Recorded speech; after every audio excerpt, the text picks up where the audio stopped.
Hi friends, எல்லாரும் எப்படி இருக்கீங்க? நல்லா இருக்கீங்களா? இன்னைக்கு நான் எதை பத்தி பேச போறேன்னா அரவானை பத்தி பேச போறோம். அரவான் யாருன்னு பாக்குறீங்களா? அரவான் தாங்க திருநங்கைகளோட குலதெய்வம். கூத்தாண்டவர் கோயில்ல போனீங்கன்னா முக்கியமான ஆளே அங்க அரவான் தான். இந்த அரவான் யாருன்னு பாத்தீங்கன்னா அர்ஜுனனோட பையன். அர்ஜுனன் யாருன்னு பாத்தீங்கன்னா பாண்டவர்களோட படை தளபதி. பாண்டவர்களுக்கும் கௌரவர்களுக்கும் குருஷேத்திர போர் வருதுங்க. போர் வர டைம் இதுல சாமுத்திரிகா லட்சணம் பொருந்தின ஒருத்தங்களை பலி கொடுத்தோம்னா அந்த குருஷேத்திர போர்ல பாண்டவர்கள் வெற்றி அடையலாம் அப்படின்னு சொல்றாங்க. சாமுத்திரிகா லட்சணம் உள்ள யாருன்னு பாத்தீங்கன்னா மூணு பேர் தாங்க. யாரெல்லாம் பாத்தீங்கன்னா அர்ஜுனன், கிருஷ்ணர், அரவான். அப்போ அந்த குருஷேத்திர போர்ல முக்கியமான ஆட்கள் யாருன்னு பாத்தீங்கன்னா அர்ஜுனனும் கிருஷ்ணரும் தான். அப்ப அந்த ரெண்டு பேரையும் நம்ம என்ன பலி கொடுக்க முடியாது. அப்ப யாரதான் பலி கொடுக்க முடியும்? அரவானை தான் கொடுக்க முடியும்.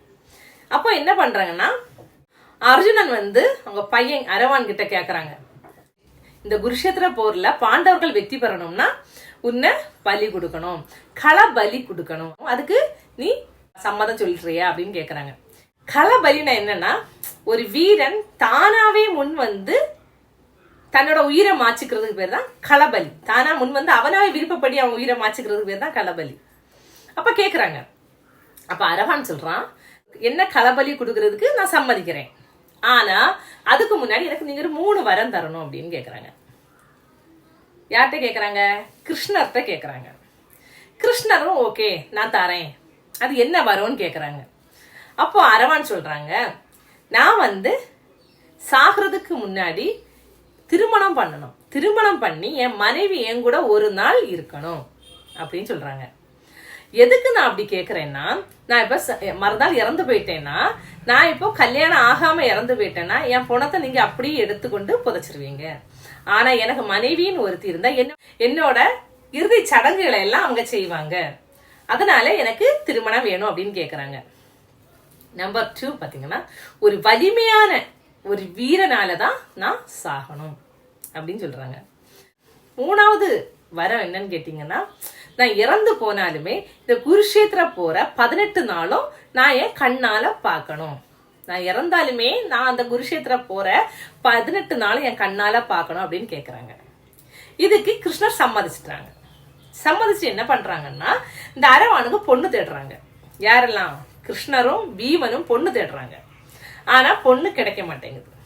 அப்போ கடைசியில கிருஷ்ணர் ஒரு முடிவு எடுக்கிறாரு. என்னன்னா, நம்மளே பெண் வேஷம் பூண்டு அவங்களுக்கு மனைவி ஆகணும் அப்படின்னு யோசிச்சு கிருஷ்ணர் மோகினி அவதாரம் எடுத்து அரவானை கல்யாணம் பண்ணிக்கிறாங்க. கல்யாணம் பண்ணி ஒரு நாள் அவங்க கூட வாழ்ந்துருவாங்க. மறுநாள் காலையில இவங்க அரவான் உயிரை திறந்துருக்காங்க. அப்போ மோகினி என்ன பண்றாங்க? மோகினி அவதாரம் எடுத்த கிருஷ்ணர் அந்த அரவானோட இறுதி சடங்குகளை எல்லாம் செய்யறாங்க. இதத்தாங்க கூத்தாண்டவர் கோயில்ல திருநங்கைகளை இப்பவும் பின்பற்றிட்டு வராங்க. என்னன்னு பாத்தீங்கன்னா, கிருஷ்ணர் மோகினி அவதாரம் எடுத்து அரவான கல்யாணம் பண்ணிட்டு ஒரு நாள் இருந்தாங்க பாத்தீங்களா, அந்த நாள்ல தான் திருநங்கைகள் கழுத்துல தாலி கட்டிக்கிறாங்க. தன்னை மோகினியா உணர்ந்து தாலி கட்டிக்கிறாங்க.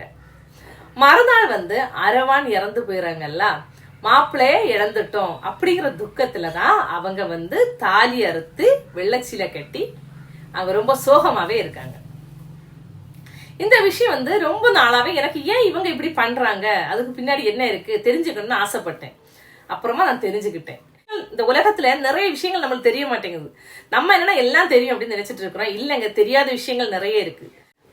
நானும் இந்த விஷயத்த தெரிஞ்சுக்கிட்டேன். ஏன்னா நிறைய பேர் தெரியும், என்ன மாதிரி நிறைய பேர் தெரியாம இருப்பீங்களா, அவங்கள்ட்ட இந்த விஷயத்த சொல்லணும் தாங்க நான் இப்ப சொன்னேன். அரவாணியாவது நம்மள மாதிரி மனுஷங்க தானே, அவங்களுக்கு நம்ம கொடுக்க வேண்டிய மரியாதையை கண்டிப்பா கொடுத்தாகணுங்க. இந்துக்கள்ல பாத்தீங்கன்னா அரவாணிகளை கடவுளின் மறு அவதாரமா தாங்க பாக்குறோம். திருநங்கைகளை சிவன் பார்வதியோட அவதாரமா தாங்க பாக்குறோம். இப்ப இந்த கதையை நான் உங்களுக்கு ஷார்ட்டா தாங்க சொல்லியிருக்கேன். லாங்கா பார்த்தா நிறைய இருக்கும், நான் உங்களுக்கு தான் ஷார்ட்டா சொல்லியிருக்கேன். ஓகேவா? என்னோட வீடியோ உங்களுக்கு பிடிச்சிருக்கேன், என்னோட சேனலை லைக் பண்ணி ஷேர் பண்ணி சப்போர்ட் பண்ணுங்க ஃப்ரெண்ட்ஸ். தேங்க்யூ.